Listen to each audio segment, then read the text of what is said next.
भाई एक ज़माना था मेरी स्कूल लाइफ का। अब हमें शौक़ चुराया, अल्लाह ने हिदायत दी तो शौक़ भी चुराया कि कुरान को समझ कर पढ़ें। ये कैसी बुक है कि हम बग़ैर समझे पढ़े जाते हैं। बस सिर्फ सवाब के लिए अल्लाह ने ये बुक भेजी है या इसका कोई और भेजने का मकसद था? So I was really surprised. मैंने देखा कि 99% लोग they are reciting the Quran but they don't know what is written inside the Quran. और ये ट्रेंड आया कहां से? कौन शख्स था ये ट्रेंड लेकर आया? मतलब दुनिया की हम कोई किताब यार ऐसे पढ़ते नहीं है विदाउट अंडरस्टैंडिंग।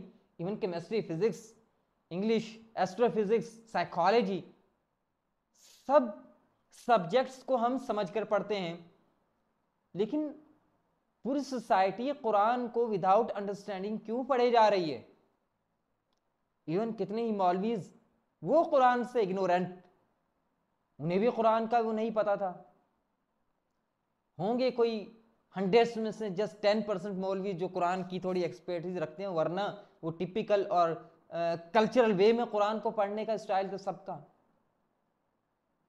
अब हम गए एक मदरसे में और जाके उनसे कहा कि भाई हमें अरबिक लैंग्वेज कुछ पढ़ा दें ताकि हम कुरान से डायरेक्ट इंटरेक्ट कर सकें, कुरान को समझ सकें। कहने लगे आप 8 साल पढ़िए और 8 साल पढ़ने से पहले मतलब इन ड्यूरेशन में आपको सरफ नहव की किताबें पढ़नी पड़ेंगी, कुछ फ़िक़ह की किताबें पढ़नी पड़ेंगी, फिर आपको कुरान समझ में आएगा। मैंने कहा अच्छा, उस वक्त तो हमें कुछ मालूम नहीं था ज़्यादा। हमने कहा नहीं, हमारे पास इतना टाइम नहीं है। खैर स्कूलिंग के बाद हम एक अरब यूनिवर्सिटी में हमने एडमिशन लिया और वहाँ पे बुक्स पढ़ना शुरू की। अब वहाँ पर जो सिलेबस था तो अरबिक, और उनमें बहुत सारी अरबिक किताबें थीं जो ग्रामर और सरहनाव से रिलेटेड थीं, जैसे क़त्रुन्नदा, वबल्लुस्सदा, शरमियत आमिल, अल्फियत इब्न मालिक और इस तरह की और किताबें थीं। फिर देखा उर्दू में क्या किताबें लिखी हैं, तो ट्रेडिशनल बहुत सारी बुक्स लिखी हुई थी, किताब सर्फ, नहमीर, सरब मीर वगैरह वगैरह। खैर हमने कोई 20-30 किताबें अपने तौर पर पढ़ डाली और देखा कि मेजॉरिटी ऑफ देम जो है इम्प्रैक्टिकल है, और वो जो स्टूडेंट्स पढ़ रहे हैं वो भी रट्टा लगा रहे हैं, स्टूडेंट्स को नहीं आ रही। मेरे अपनी क्लास फेलोज थे, 98% जो हैं उनको कुछ पता नहीं था और उन्हें ये पता नहीं था कि इसको अप्लाई कैसे करना है कुरान पर, उसकी कुरान पर एप्लीकेशन कैसे होगी, उसकी प्रैक्टिकलिटी क्या है। खैर उस वक्त तो अपने तौर पर ये मेहनत करके हम लोग यूनिवर्सिटी में आ गए। फिर 2016 में मैंने एक कुरानिक लर्निंग का एक कोर्स इंट्रोड्यूस करवाया ड्यूरिंग द यूनिवर्सिटी। और जब पढ़ाना, अब पढ़ाएं कैसे, पढ़ाने के लिए फिर मैंने एक किताब लिखना शुरू की, साथ साथ पढ़ाता रहा और किताब भी तारीफ होती रही। और 7-8 साल लगे, यानी 2016 से लेकर 2023 तक वो पढ़ाते पढ़ाते वो पूरी किताब जो डेवलप हुई। मैंने जो ट्रेडिशनल कॉन्सेप्ट था उसे हटाकर कि कुरान अरबिक में जितने भी वर्ब्स हैं उन सब को जमा करके, तमाम अक़साम को जमा करके एक बुक लिखी, the book of verb, Lisanul Quran, और उसमें जो एक सब टाइटल है वो the book of verb introduce करवाई। उसमें हर जो फेल था उसको चैप्टराइज करने के बाद कुरान से उसकी एप्लीकेशन, यानी कुरान से उसकी एक्टिविटी जो है, ताकि वो फ़ौरन जो पढ़ा है वो कुरान पर फ़ौरन अप्लाई हो और कुरान ही के ज़रिए से एक्टिविटीज़ सॉल्व होनी चाहिए। फिर किताबुल अस्मा लिखी, the book of noun, sequentially तमाम नाउन्स को जो कुरान करीम में आए उनको पुट किया, चैप्टराइज किया, चैप्टराइज करने के बाद कुरान से एक्टिविटी दी, फिर जितने भी हरूफ आए कुरान करीम में उनको चैप्टराइज किया, कुरान से उनकी एक्टिविटी दी, किन किन मानी में इस्तेमाल होते हैं, क्या क्या इससे मीनिंग्स निकलते हैं। तो इस तरह जो एक बुक सामने निकल के आई कुरानिक लिंग्विस्टिक्स के नाम से, यानी लिसानुल कुरान, और 3 हिस्सों में डिवाइड हुई, the book of verb, the book of noun, the book of letter. अब तीनों पर मैंने देखा अगर तीनों पर ग्रिप हासिल हो जाए तो कुरान पर ग्रिप हासिल हो जाएगी। हदीस का जो अरबिक टेक्स्ट है उसे पढ़ने में आसानी हो जाएगी, स्पोकन लैंग्वेज पढ़ने में आसानी हो जाएगी और बोलने में आसानी हो जाएगी। तो इस तरह ये किताब तालीफ हुई। फिर जब मैंने फैकल्टी ऑफ कुरान लॉन्च किया तो सिलेबस के तौर पर इसी किताब को रखा। ये एक रिसर्च बुक थी, रिसर्च के बाद आई थी, और इसको लिखने से पहले मैंने जितनी भी उर्दू की, अरबिक की, सर्फ नहव पर, ग्रामर पर लिखी हुई किताबें थी सब पढ़ डाली।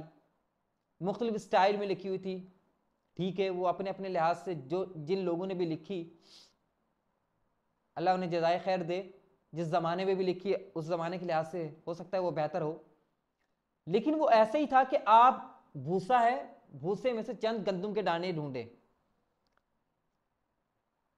और कुरान पर उसकी एप्लीकेशन भी इतनी नहीं होती थी। तो फिर मैंने इसी किताब को फैकल्टी ऑफ कुरान का के सिलेबस का हिस्सा बना दिया कि अगर इस किताब को अगर कोई पढ़ लेता है, कुरानिक लिंग्विस्टिक्स को अगर कोई पढ़ लेता है, तो ये कुरान को समझने के लिए, उससे इस्तिंबात करने के लिए काफ़ी हो जाएगा। अब हर शख्स अपनी जो उसकी कैलिबर है, कैलिबर के लिहाज से ही कुरान को समझ सकता है। कुछ लोग इतना है कि अपने लिए उसमें से हिदायत, गाइडेंस हासिल कर लेंगे, तज़कीर हासिल कर लेंगे, रिमाइंडर ले लेंगे, मैसेज समझ लेंगे अल्लाह ताला का, अल्लाह ताला से डायरेक्ट इंटरेक्शन हो जाएगा।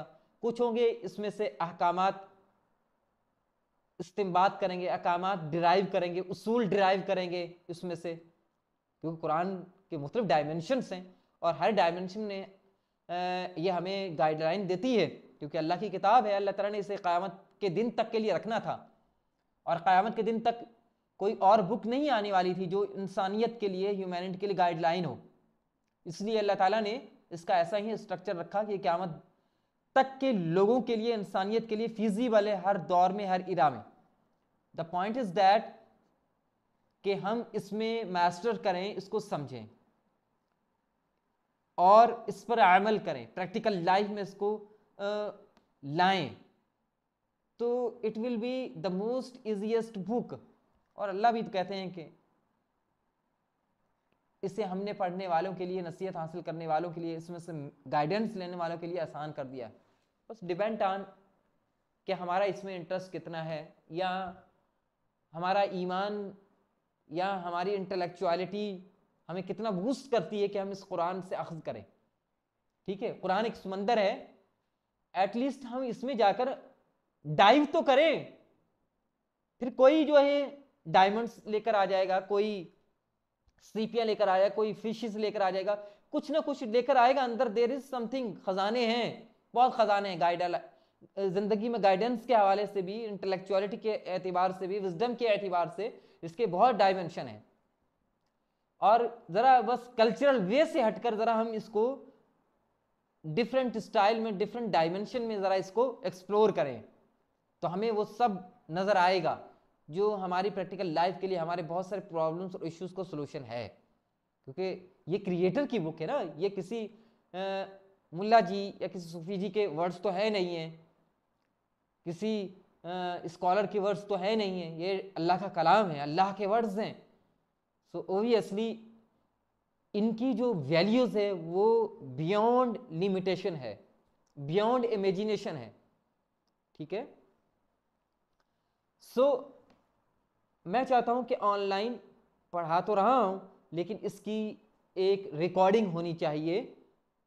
जो लोग अपने घरों में इसको बैठकर अगर पढ़ना चाहें, समझना चाहें, सीखना चाहें, तो वो इजीली इसको अवेल कर सकें, इससे फ़ायदा उठा सकें।